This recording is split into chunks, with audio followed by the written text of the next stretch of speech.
Бәріне таныс қорқынышты сериал «Игра в кальмара» жасырын пасхалкаға кеңестерге толы екен. Жүргізушінің анығын көрсетіп, басты кейіпкерлердің өлімдерін және екінші сезонға намектары бар. Бұл видеода байқалмай қалған нәрселерді айтамын. Мы даже не знаем, что нас ждет. Біз ойынды жүргізетін жасырын жігіт сезонның соңына дейін маскамен жүретінін білеміз. Алайда авторлар бізге маскамен жүрген жігіт ол негізінде Джунхоның жоғалып кеткен бауыры екенін білдіртпей көрсетеді. Екінші серияда Джунхо бауырының үйіне келгенде біз оның өнерге құмар екенін және Пикассо кітаптарын жақсы көретінін білдік. Бұл өте маңызды. Өйткені жүргізушіге мұқият қарасақ, оның сырт келбеті және қоршаған ортасы кубизмді симметриялы екенін көреміз. Геометриялы фигуралар көп екен. Кубизм идеясы затты әр бұрышынан көрсетуге болатынын түсіндіреді. Не знаю, как ты проник сюда, но тебе не уйти без моего разрешения. Гихун, Санву және Сабек финалға жеткенде оларға соңғы рет тамақ береді. Христиандардың осындай сенімдері бар екен. Гихун үшін стейк ерекше болып келеді. Өйткені оның қызын өгей әкесі туған күнінде стейк хаузға апарады. Гихунның өзі де қызын дәмді стейкпен тамақтандырамын деп уәде береді. Алайда ол отысынан айырылғанда тек арзан жерден тамақтандырады. Сол үшін оның стейк жеуі ерекше мағына береді. Мүмкін олай емес те шығар, бірақ сериал фанаттары өгей әкенің ойындарға бір байланысы бар дейді, және стейк соған намек береді. Айтпақшы, ас ішерде 3 стол 3 бұрыш ретінде орналасқан. Стол домалақтың үстінде, ақ-қара 4 бұрыш еденде. Бұл жерде Игра в кальмараның 3 символы кездеседі. Домалақ, 3 бұрыш және 4 бұрыш. 3 жеңімпаздың бірі Санву. Ойымызға анасымен сөйлескен кезі еске түседі. Телефонмен сөйлескенде анасын 3 сатып алушы келіп 3 кальмарды алады. Сериалда кальмар символы көп кездеседі. Дәу робот қуыршақтың басында шаш қыстырғыш осы фигура түрінше жасалған. Жүргізуші бөлмесінің лифт есігінде де дәл осы символдар кездеседі.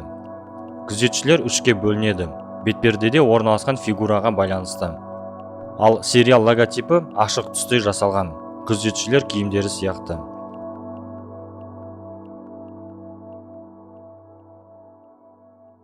Бұл сериалдың ерекшелігі біз байқаусызда жасырын түрде кейіпкерлерге бауыр баса бастаймыз. Алайда соңында көбісі өлетінін білеміз. Және бұл өлімдердің көбісі кейіпкерлерге тікелей байланысты екен. Мысалы, Миньо Доксуды құшақтап артқа құлап өледі.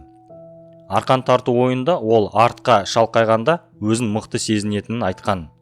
Доксудың өзі де өлімін басында көрсетеді. Бандиттерден қашамын деп көпірден секіргенде Джунхо суға құлайды. Алайда оған дейін ол өзі күзетшіні суға лақтырады. Киімін шешіп, ойынға қатысады. Өте аянышты Алидің өлімі. Ол Санву оны алдағанын түсінеді.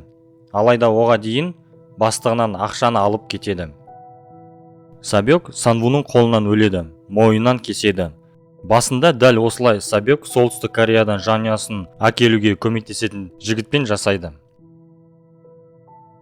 Мұқият қарасақ, Сабектің мойнында тыртығы барын көреміз. Тағдыры осы екенін көрсететін символы. Санвуның өзі де соңында өзін өлтіреді.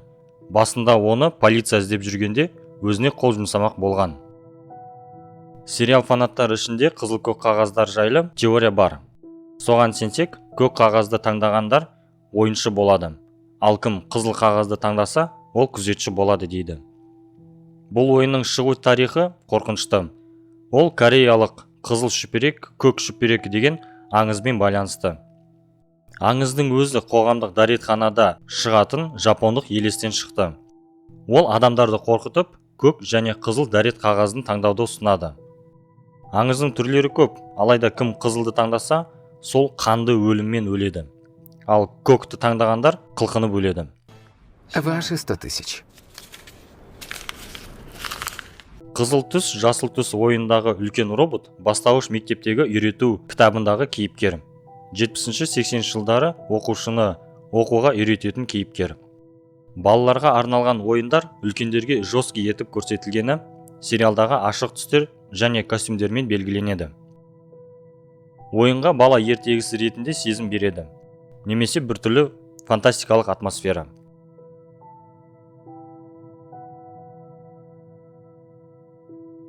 Ойындағы қайталанатын өлең ол әрине «Голубой Дунай». Ол әр ойынның басында қосылады. Әйгілі Йоган Штраустың «Вальс» өлеңі бізді қорқынышты нәрсеге дайындайды. Және табиғат дыбыстары бізді ойындар мен өлімдермен алдайды. Бұл ойыншыларды әрқашанда қорқытатын. Ол соңғы ас кезінде де ойнайды. Сол атмосфераны күрделі ете түседі. «Голубой Дунай» алғашқыда 1860 жылы Австрия халқының көңілін көтеру үшін жазылған. Сол кезде мемлекет соғыстан жеңіліп, экономикалық дағдарыста болды. Және адамдардың сенімдері де төмен болған. Мүмкін ойын ұйымдастырушылар бұл өлеңді дәл осы мақсатта қолдануы мүмкін.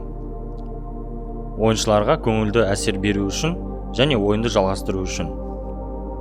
Өлең бұл ерекше кадрды естіледі. Ол жерде ойыншылар Эшер стиліндегі баспалдақтан көтеріледі. Спиральді баспалдақ пен шексіз бұрылыстар Эвент вальсіне ұқсас келеді. Адастыратын баспалдақ дизайны Эшердің салыстырмалық деген суретіне отсылка. Ол жерде гравитацияның мақсаты жоқ еткенін көрсетеді.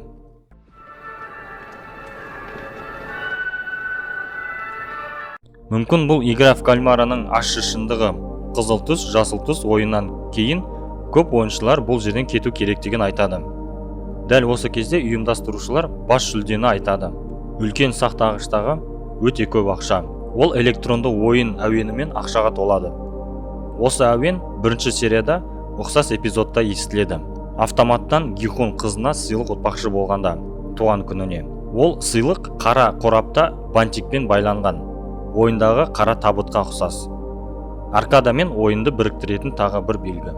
Жүргізушінің пәтеріндегі суреттерге мән берейік. Бір суретте түнгі қала, көк түсті аспанмен боялған. Бұл Империя Света, Рине Магрит суреті. Дәл сол бойынша Экзорцист киносында сценасы жасалған. Игра в кальмарада ол дұрыс емес сериал әлеміндегі контрастке ерекше мән береді. Бұл жерде балалар ойыны өлімге әкеледі. Және өміріңді құтқару үшін бір бүйрегін берген ағасы інісіне оқ атады. Сөйтіп ол жардан құлайды. Мүмкін жүргізуші саған қызықты болып көрінеді. Және ол жайлы көбірек білгің келеді. Соған арнап авторлар бізге екінші сезонда осы кейіпкерді кеңінен таныстыратынына көмек береді. Оның өткенін және полициямен қандай байланысы бар екенін түсіндіреді. Садись в самолет ради своего же блага. VIP эпизодында бізге басқа да жерлерде игра в кальмара ойыны бар екенін көрсетеді. Кореядағы ойын ең жақсы болыпты.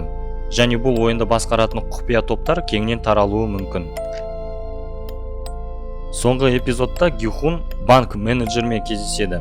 Бізге сол банктың өзі немесе менеджері ойынға қатысы болуы мүмкін екенін көрсетеді.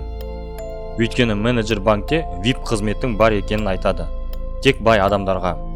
Гихун сияқты. VIP сөзі бұл жерде кездейсоқ емес сияқты. Мүмкін Гихунға ойынды бақылаушы орнын ұсынып жатқан шығар. Әрине ол қаласа. Илнамның өзі де өлім аузында жатқанда ойынды басқа байлармен бірігіп ұйымдастырғанын айтады. Оларға өмір қызық емес болып кеткен. Гихунның шотындағы ақшаның пайда болуы, ол қайдан пайда болды, қалай шықты деген сұрақтар адамдарда туы мүмкін. Бірақ олай болмады. Тағы түсініксіз эпизод, Джунхо өлмей тұрып, полицияға қоңырау шалады. Бірақ ешкім ештеңе істеген жоқ. Негізі оның тұрған жерін полиция тез табуға болар еді. Мүмкін ол полиция жалқаулығы, бірақ мүмкін ойын ұйымдастырушылар полицияға төлеген шығар. Өйткені көп адам жоғалып, ал оларды ешкім іздемеген. Тағы бір қызығы, бұл 6 ойын шарты жататын жерде орналасқан. Төсектің артында. Әрине қандай ойын екенін алдын ала ойыншы білмеген. Өйткені аман қалу мүмкіндігі жоғары еді.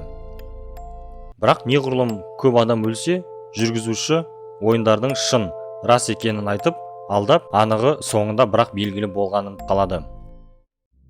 Басқа адамдарға жауап беретіндердің арамдығы Алидің бастығына айлығын алуға келгенде көрінеді.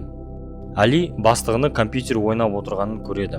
Жұмыс орнын кішкене болса да ретке келтірудің орнына ойындағы виптер сияқты.